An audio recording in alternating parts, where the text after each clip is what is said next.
Hola chicos, hoy quiero contarles una historia de Ricardo Mariño que se llama El hombre sin cabeza. El hombre, el escritor, solía trabajar hasta muy avanzada la noche.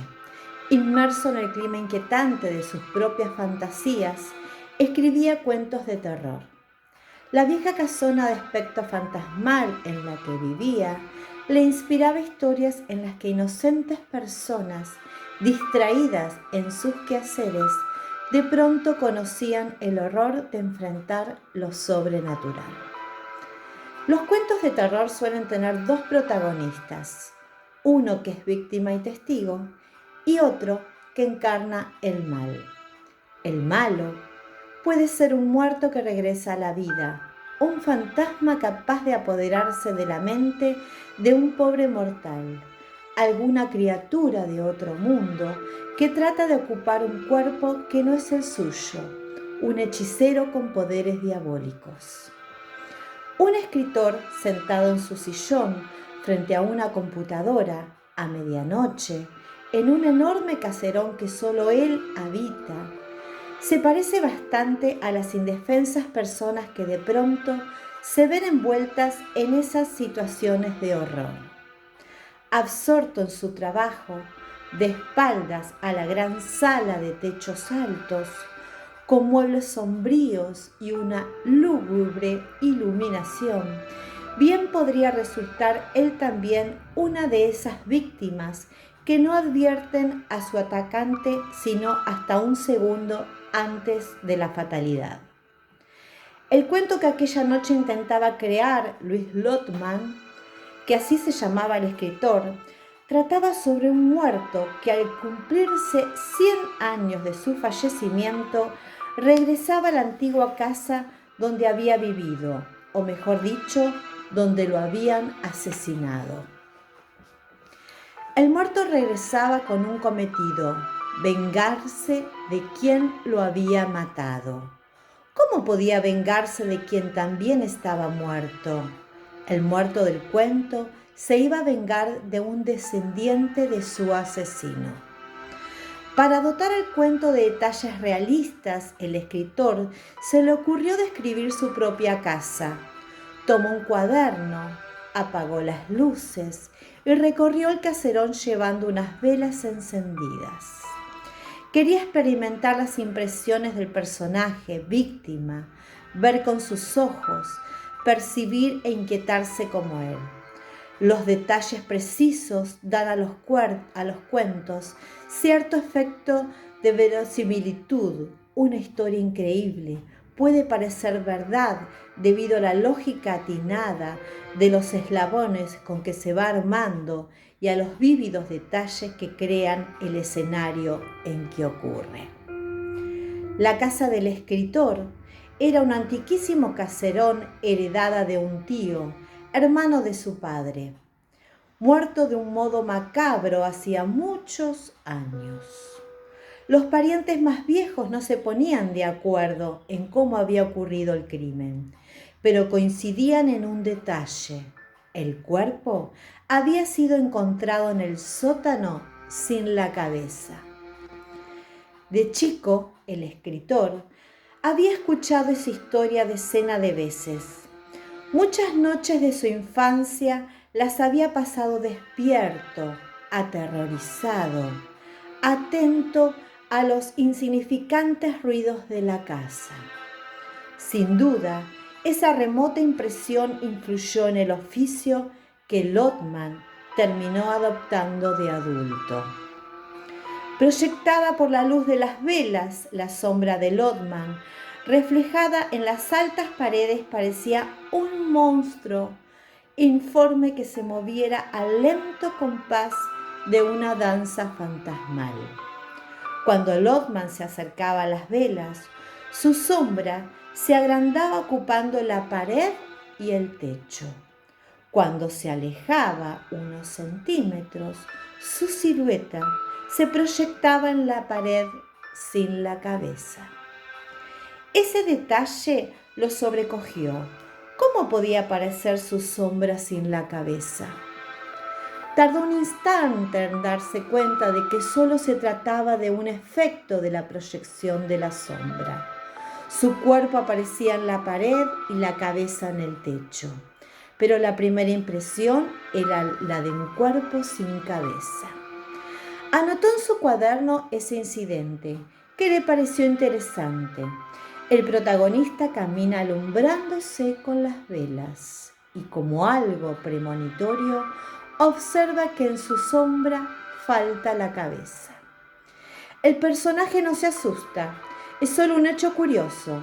No se asusta porque él desconoce que en minutos su destino tendrá relación con un hombre sin cabeza. Y no se asusta, pensó Lotman, porque así se asustara más el lector. Terminó de anotar esa idea, cerró el cuaderno y decidió bajar al sótano. Los apolillados encastres de la escalera emitían aullidos a cada pie que él apoyaba. En un año de vivir allí, solo una vez se había asomado al sótano y no había permanecido en él más de 2 minutos debido al sofocante olor a la humedad. Las telas de arañas, la cantidad de objetos uniformados por una capa de polvo y la desagradable sensación de incierto que le provocaba el conjunto. 100 veces se había dicho: tengo que bajar al sótano a poner orden, pero jamás lo hacía. Se detuvo en el medio del sótano y alzó el candelabro para distinguir mejor. Enseguida percibió el olor a humedad y decidió regresar a la escalera. Al girar, pateó involuntariamente el pie de un maniquí y, en su afán de tomarlo antes de que cayera, derribó una pila de cajones que le cerraron el paso hacia la escalera.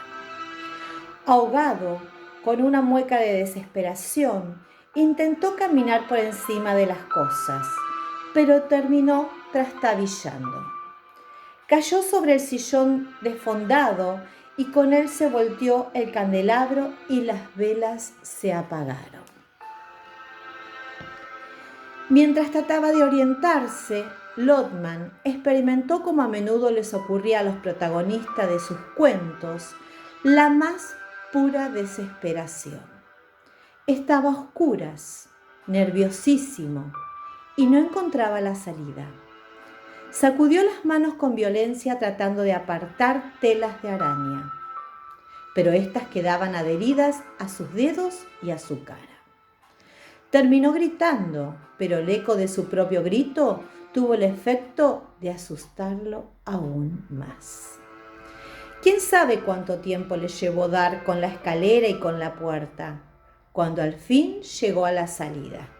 Chorreando transpiración, temblando de miedo, atinó a cerrar con llave la puerta que conducía al sótano, pero su nerviosismo no le permitía acertar en la cerradura. Corrió entonces hasta cada uno de los interruptores y encendió a manotazos todas las luces. Basta de clima inquietante para inspirarse en los cuentos, se dijo. Estaba visto que en la vida real él toleraba muchísimos menos que algunos de sus personajes capaces de explorar catacumbas en un cementerio. Cuando por fin llegó al acogedor estudio donde escribía, se echó a llorar como un chico. Una gran taza de café hizo el milagro de reconfortarlo.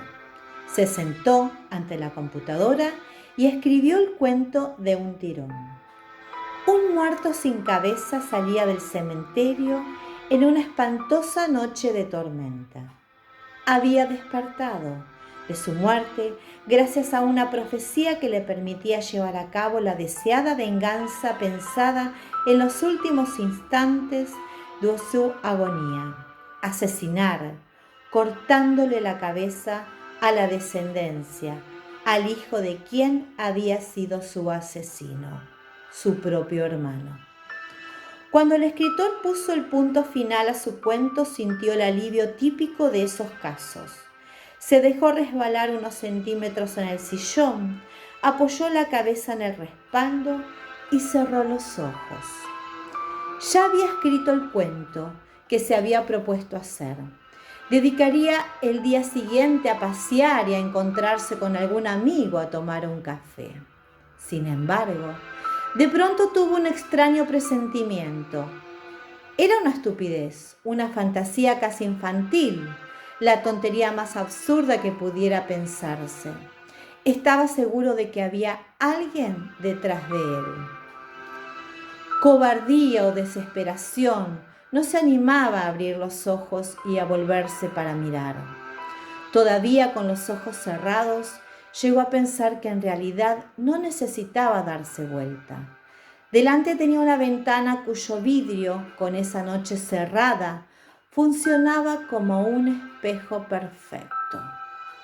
Pensó con terror que si había alguien detrás de él, lo vería no bien abriera los ojos. Demoró una eternidad en abrirlos. Cuando lo hizo, en cierta forma vio lo que esperaba, aunque hubo un instante durante el cual se dijo que no podía ser cierto. Pero era indiscutible eso que estaba reflejado en el vidrio de la ventana. Lo que estaba detrás de él era un hombre sin cabeza y lo tenía en la mano, y lo que tenía en la mano era un largo y filoso cuchillo.